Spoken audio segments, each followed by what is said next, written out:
శ్రీరామ జయ రామ జయ జయ రామ శ్రీరామ జయ రామ జయ జయ రామ శ్రీరామ జయ రామ జయ జయ రామ శ్రీరామ రామ రామేతి రమే రామే మనోరమే సహస్రనామ తత్తుల్యం రామనామ వరాననే హరే కృష్ణ కృష్ణ కృష్ణ హరే హరే హరే రామ రామ రామ జయ జయ రామ ఓ రామ ఓంకార రామ.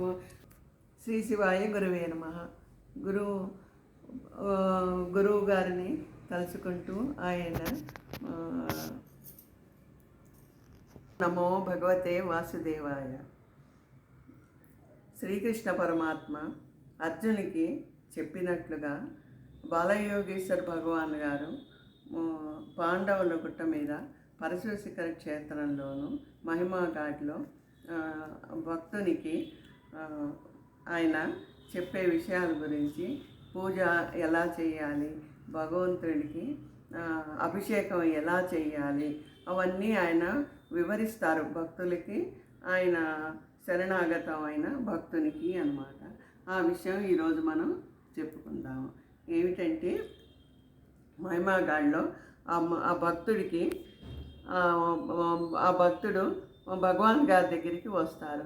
వచ్చి భగవాన్ నాకు ఈ రోజున నిద్ర లేవగానే తెల్లవారుజామునే నాకు పాము కనిపించింది భగవాను అని చెప్పి చెబుతారు. భగవాన్ అంటారు, అది చాలా మంచిదే నాయన, అది పుణ్యాత్ములకే కానీ దర్శనం ఇవ్వదు. నీ ఆత్మ ప్రభావితంగా స్వచ్ఛంగా ఉంది, అది నువ్వు పాము అనుకుంటున్నావు కాదు, ఆ నాగశేషుడు నీకు దర్శనం ఇచ్చాడు. నాగశేషుడు అంటే ఎవరనుకున్నావు? సాక్షాత్తు శివుని మెడలో ఉండేటటువంటి భగవానుడు, మహావిష్ణువు పాన్పుగా ఉన్నటువంటి వాడనమాట. అందుకని నువ్వేమీ భయపడవలసిన అవసరం లేదు అని భగవాన్ చెప్తారనమాట. భక్తునికి చెప్పి అంటారు కదా, నువ్వు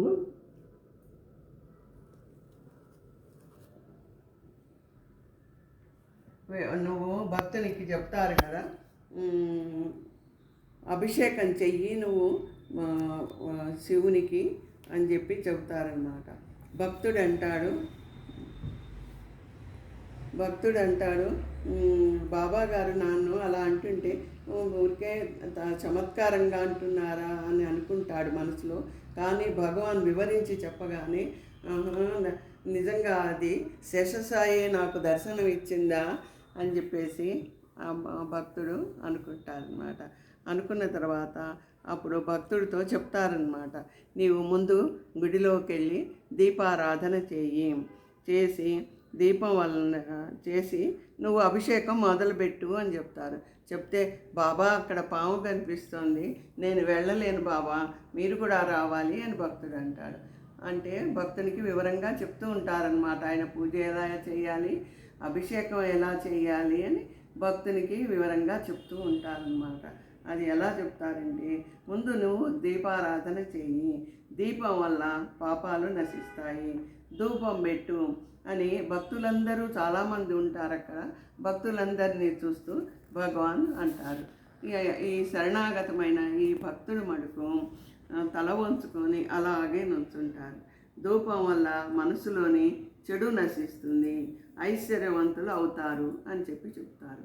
గంధం సమర్పించు, గంధం వల్ల పుణ్యం వస్తుంది, శరీరము పవిత్రత కూడా అవుతుంది మనకి అని చెప్పి అంటారు. తాంబూలం సమర్పించు, తాంబూలం వల్ల సుఖభోగాలు కలుగుతాయి. నైవేద్యం సమర్పించు, నైవేద్యం వల్ల ఏమవుతుందంటే ఆయుష్ పెరుగుతుంది, తృప్తి కలుగుతుంది అని చెప్పి నువ్వు అభిషేకం చెయ్యి మొదలుపెట్టు అంటారు. జలంతో అభిషేకం చేస్తే భుక్తి ముక్తి లభిస్తుంది. క్షీరాభిషేకం చేసావనుకో దుఃఖనాశనము అవుతుంది. తేనాభిషేకం చేస్తే ధనవంతుడు అవుతావు. చక్కెర పాలు అభిషేకం చేసిన ఎడల మహామేధావి అవుతావు. చెరుకు రసం వల్ల సర్వవిధ సంతృప్తి కలుగుతుంది. సుగంధ ద్రవ్యాల వలన సుఖప్రాప్తి కలుగుతుంది. దక్షిణ సమర్పించడం వలన సుఖప్రాప్తి కలుగుతుంది. వస్త్రం కనుక సమర్పిస్తే భగవానికి దేహాత్మ భావన నశిస్తుంది అని చెప్పి, కర్పూర హారతి చేస్తే అజ్ఞానం నశిస్తుంది.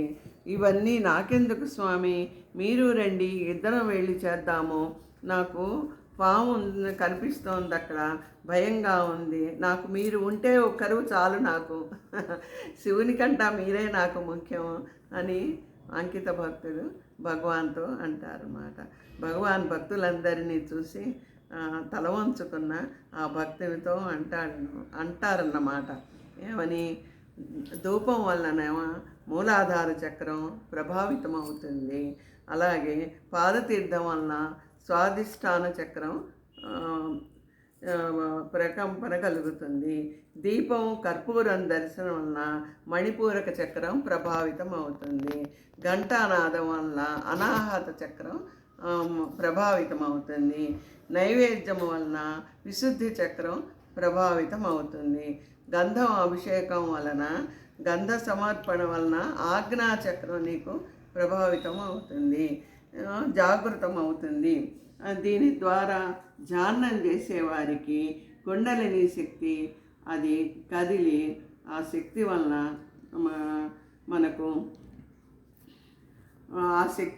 మనకి లోపల ఉన్న భగవాన్ దర్శనము కలిగి మనకి జ్ఞానము లభిస్తుంది అని ఇలా మనం ప్రతిరోజు ప్రయత్నం చేస్తూ ఉండాలి అని అందరూ చూస్తూ ఉండగా వెళ్ళి, అమ్మ ఎదురు చూస్తోంది నాయన, సిద్ధదాత్రి దుర్గా అమ్మవారు, వెళ్ళి అభిషేకం చేయి నాయన అని చెప్పి ఎంతో ప్రేమ వాక్కులతో భగవాను శిష్యులతో భక్తి అంటారన్నమాట. భక్తులందరూ శ్రద్ధాభక్తులతో వింటూ ఉంటారు.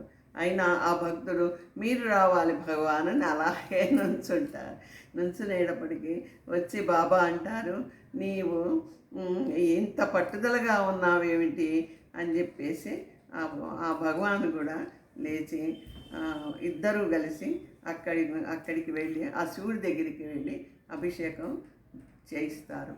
శిష్యుని చేత చేయిస్తూ భగవాన్ కూడా చేస్తారన్నమాట. అక్కడ ఉన్న సిద్ధదాత్రి దుర్గామ్మ వారికి కూడా అభిషేకం చేస్తారు. ఇద్దరు భగవాను భక్తుడు అన్నమాట. హరహర మహాదేవ. శ్రీ శివాయ గురవే నమః. శ్రీమతి విజయ ప్రవరాంబ, తాడేపల్లి.